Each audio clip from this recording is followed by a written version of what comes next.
Thank you, Chris. Chris, I did have one question. The county road maintenance fee, are we pretty much on the same page with the county as far as what we expect They, versus what they compute?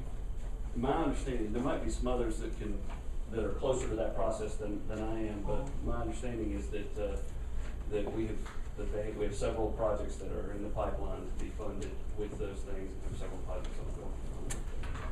We generally feel the county's been fair with us related to road. We generally have a number versus their number, correct?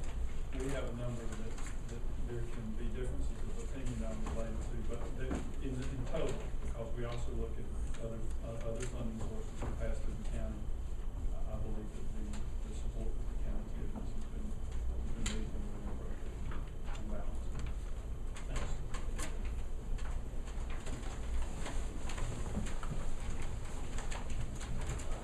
Oh, I guess I was going to kick off this one for Jay too before we as we discussed at the retreat, we're going to attempt to sort of peel the layers of the onion of our stormwater challenge in bits and bites over a period of months as we work through it. So we want to take another step with that tonight as we talked at the retreat about the magnitude and the volume of the potentially costly challenges we have in stormwater. Provided you some information, and Jay's going to describe sort of the methodology that most metropolitan communities across the country now use to spread the burden. As with anything we deal with, there has to be an appropriate, reasonable, and defensible way of sharing the cost, figuring out what is one's fair share compared to another person's fair share. In our current environment, that is done by property valuation through the property tax base, as that's how we've been absorbing these costs in the past. But as we consider that, we thought we'd look at the wisdom of other communities that have settled on other methodologies for determining the fair share. With that intro, Jay's going to take it from here.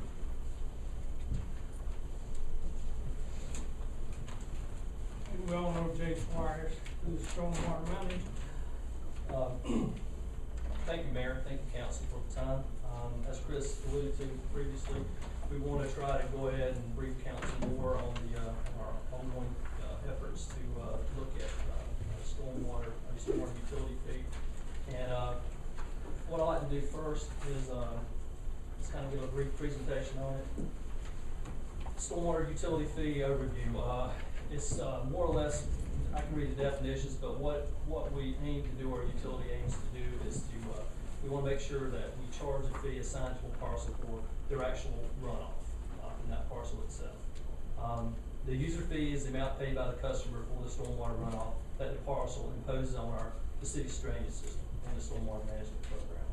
It does two things. It allows for the fees paid by the customer to fund the stormwater management program. It's equitable to the amount of runoff they impose on the program itself and on the runoff. It also provides a reliable and stable resource to adequately fund our stormwater management plan. With that said, we'd like to go, I know I've already been through this before with you guys, and I'll just go over again what we'd like to see as the impervious surfaces. Stormwater falls, runs across the impervious surface, ends up into our drainage system there, and what it does then is actually in our waterways and our streams and so forth. What we like to look at is we like to look at calculating this would be an example of a non-residential parcel. Each parcel's stormwater user fee will be based on the actual impervious area that the lot, located on the lot, and how much it actually gets into the stormwater system.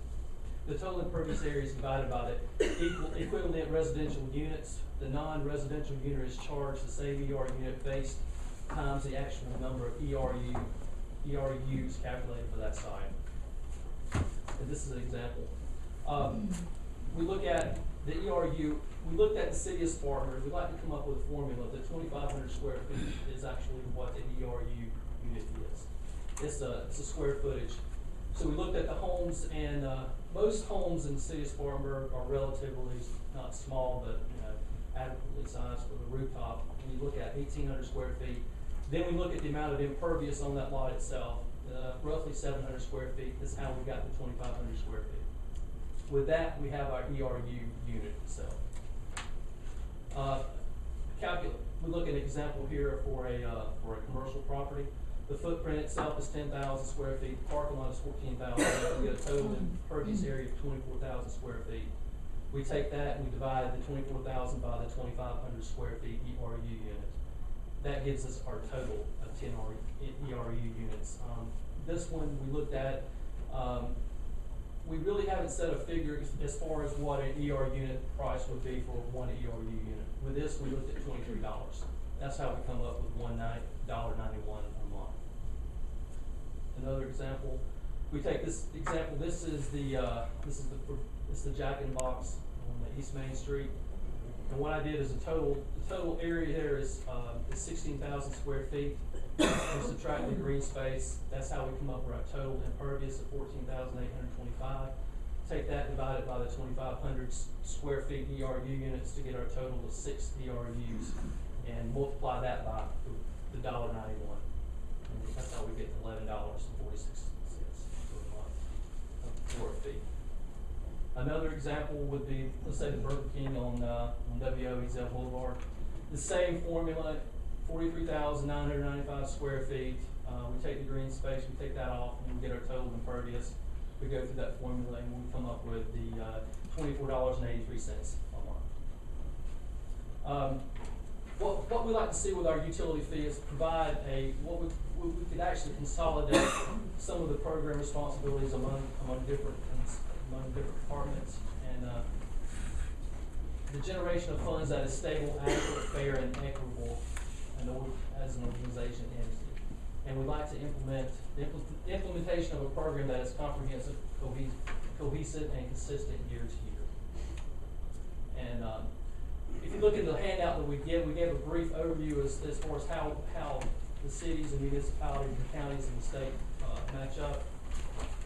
City of Greenville, as you see over here, the ERU units are a little bit different, and what they do is they have actually a smaller threshold. Instead of they having 2,500 square feet, they have 1,600 square feet. So the amount of revenue the City of Greenville takes in is substantially a little bit higher than what we foresee. City of Columbia as well. City of Charleston is $6, and their square footage is also smaller.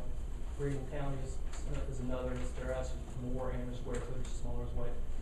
City of Rock Hill is a little bit different.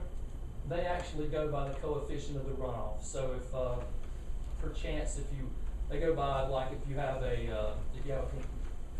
break it down by rooftop is 100% impervious, concrete 90% impervious, asphalt, blah blah blah.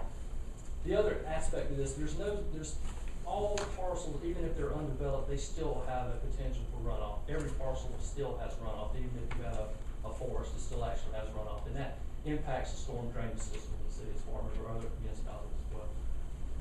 City of Greer, I looked at their fee. We're equitable to them. The only caveat I would say to that, those Greer and other towns like that are a relatively new town. They don't have the legacy issues that the city of Spartanburg has. We have neighborhoods that's over 100 years old. So the tendency of our infrastructure to break down before theirs is a little bit different. So we have a lot of legacy issues that we have to address if we implement a stormwater utility fee. And these fees will also fund other measures of our MS4 program. Our education components. Also, then we'll implement we'll also go with some fee credits as well. If you do some things on your site, we'll look at that as well. So with that said, I know that's a lot, but if there's any questions, feel free to ask me. Is that what just businesses and not residential? If you do something with the property? What we've been looking at is we would charge residential properties a flat fee. Okay. We have over 11,000 parcels. It would be kind of tedious to go through every single one of them and come up with it. So in the city, most of these charge, they don't really charge flat fee. They actually go in and they actually charge by. City of Greenville, you have a residential structure under 1,600 square feet, you're charged $295. Over 1,600 square feet, you're charged $3.25. So they do